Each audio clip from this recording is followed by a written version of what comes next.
तो हम पिछले वीडियो में देख रहे थे कि कैसे हम यूज कर सकते हैं यूज फीचर हुक को, पर अगर उस यूज फीचर के सामने एक एस लगा दिया ना तो सारी चीजें बदल जाती है, क्योंकि ये अलग हुक बन जाता है जो कि है यूज फीचर्स। और यूज फीचर्स हुक एक बहुत यूजफुल हुक है जब आपको अपना एप्लीकेशन एकदम टाइटली कपल रखना है दो कंपोनेंट्स के बीच में, और स्टेट शेयर करनी है अपने ऑप्टिमिस्टिक अपडेट्स के साथ में।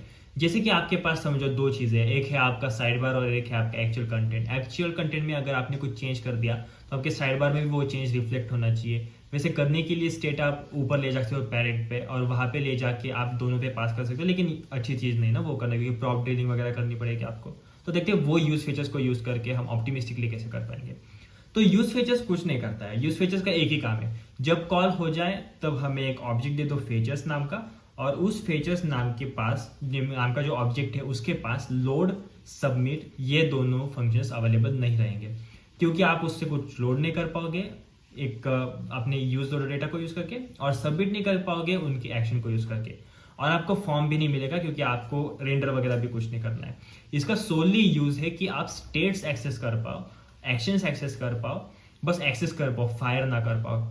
और सारी जो अदर चीज़ें थी जैसे कि स्टेट था, एक्शन था, जेसन था, टेक्स्ट था और डेटा था जो हमने पिछले वीडियो में देखा, वो सारी चीज़ें एक्सेस कर पाओ, और एक्सेस करने के बाद आप उन्हें यूज़ कर पाओ अपने दूसरे कंपोनेंट्स में, जहाँ पे आपको एक किसी फॉर्म का जो कि अभी रनिंग स्टेट में है, सबमिटिंग स्टेट में है, उसका एक्सेस मिल जाए और आप ऑप्टिमिस्टिकली कुछ चीज़ें उसके हिसाब से कर पाओ।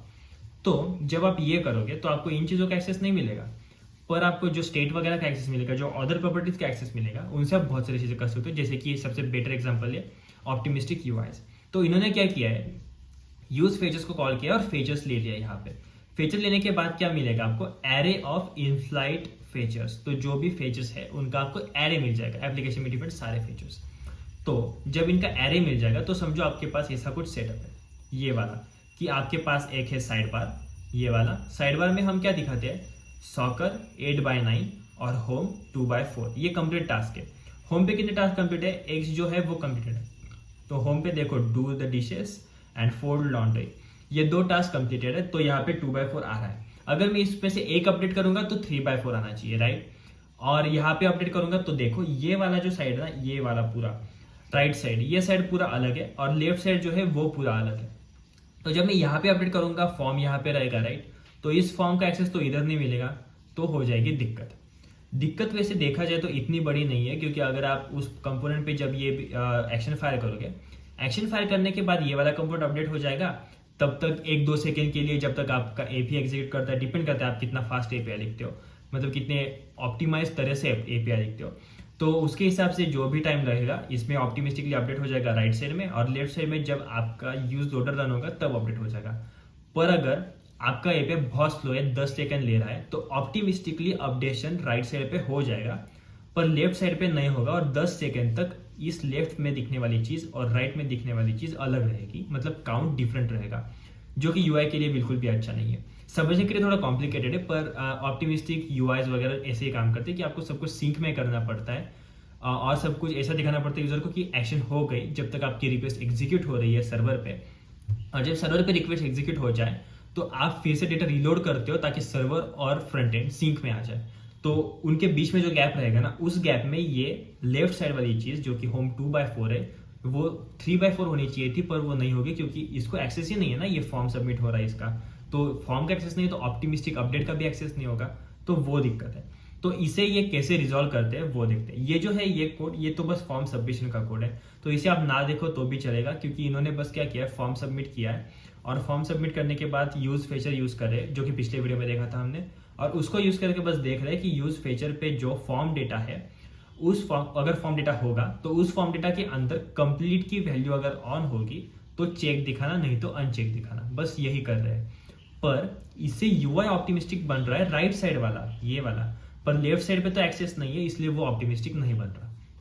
तो इसे रिजॉल्व करने के लिए क्या करेंगे हम, कि देखो इन्होंने बताया भी है कि इस पर अगर क्लिक किया तो ये रॉन्ग दिखाएगा थोड़ी देर के लिए।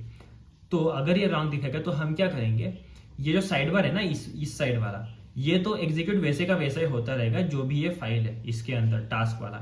पर ये जो साइड बार वाला है ना, टास्क काउंट वाला, इसमें हम क्या करेंगे, यूज फीचर्स को कॉल करेंगे, तो हमें सारे फीचर्स का एक्सेस मिल जाएगा। और ये देखना कि यहाँ पे जो यूआरएल डाली है project/project id/task वो सेम है इस यूआरएल के। ओके, मतलब कोई भी आईडी फायर करो तो चल जाएगा। ये तो वाइल्ड कार्ड हो गया इस यूआरएल के नीचे नीचे के लिए, पर ये सारा चीज सेम है। तो मतलब ये चीज जब सेम होगा तो इसके आगे कुछ भी आ जाए वो ये सारा डेटा देख लेगा कि क्या हो रहा है एक्चुअल में उस। तो ये जब होगा तो हम क्या कर रहे हैं, रेलेवेंट फिल्टर्स निकाल रहे हैं। रेलेवेंट फिल्टर्स कौन से? फीचर्स ने जो भी फिल्टर दिए हैं मुझे यूज फीचर्स ने, उन सारों में से देख लो कि किसका फॉर्म एक्शन स्टार्ट होता है टास्क से। तो जिनका टास्क से स्टार्ट होता है वो सारे ले लेंगे। तो समझो यहाँ पे आ गए दो फिल्टर्स अगर यहाँ पे आ गए तो ये माय फीचर्स में क्या कर रहे हैं, हम उन दो फिल्टर पे लूप कर रहे हैं और उनका आईडी ले रहे हैं।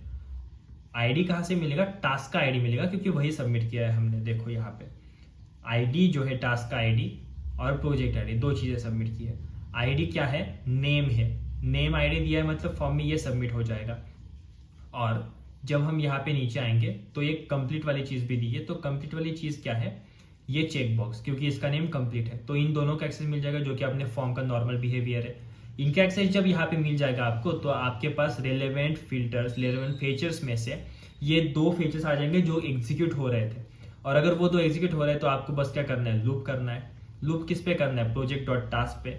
project.task आ रहा है पैरामीटर, तो ये पैरामीटर है, एरे वगैरह है, ऐसा समझ लो, जिसपे टास्क का ऑब्जेक्ट के अंदर टास्क का एरे है। वहां पे देखना है कि मेरे फिल्टर्स में जो कि मेरे फीचर्स में जो कि फीचर्स थे मेरे ये वाले जो कि अपने रेलेवेंट निकाले थे, जहाँ पे डेटा है फॉर्म का एक्चुअल, उसमें अगर टास्क आईडी अवेलेबल है, अगर टास्क आईडी अवेलेबल होगी वो वाली, तो देखना कि गेट किया टास्क आईडी को तो ये सबमिटिंग हो रहा है, तो ऑप्टिमिस्टिकली इंक्रीमेंट कर दो काउंट। और अगर कंप्लीट होगा तो भी ऑप्टिमिस्टिकली टास्क को इंक्रीमेंट कर दो। इस तरह से ये लॉजिक काम करेगा। और ये कंप्लीटेड टास्क जो है वही हम नीचे यूज कर रहे हैं, तो ऑप्टिमिस्टिकली आपकी यूआई अपडेट हो जाएगी, ओनली बिकॉज ऑफ कि आपको एक्सेस मिल गया था सारे फीचर्स का यूजिंग यूज फीचर्स हुक। तो आई होप आपको ये समझ में आएगा। थोड़ा कॉम्प्लिकेटेड है समझने के लिए, ऑप्टिमिस्टिक यूआई होती है थोड़ी कॉम्प्लिकेटेड है, क्योंकि आपको स्टेट मैनेजमेंट वगैरह या फिर सर्वर सिंक्रोनाइजेशन वगैरह करना पड़ता है पूरा। पर अगर आप एक दो बार रीड करोगे, इसमें से गो थ्रू करोगे, ट्राई करोगे खुद से कोड, तो आपको ये इजीली समझ में आ जाएगा। तो आई होप आपको ये समझ में आ गया होगा अभी, लाइक 80-90% तक। आप एक्सप्लोर कर लो ये यूआरएल को जाके और आपको और चीज़ें पता चल जाएंगी। तो मिलते किसी अगली वीडियो में। अगली वीडियो में हम देखने वाली इसका अगला हुक जो कि है फॉर्म एक्शन। तो तब तक के लिए थैंक यू, बाय बाय।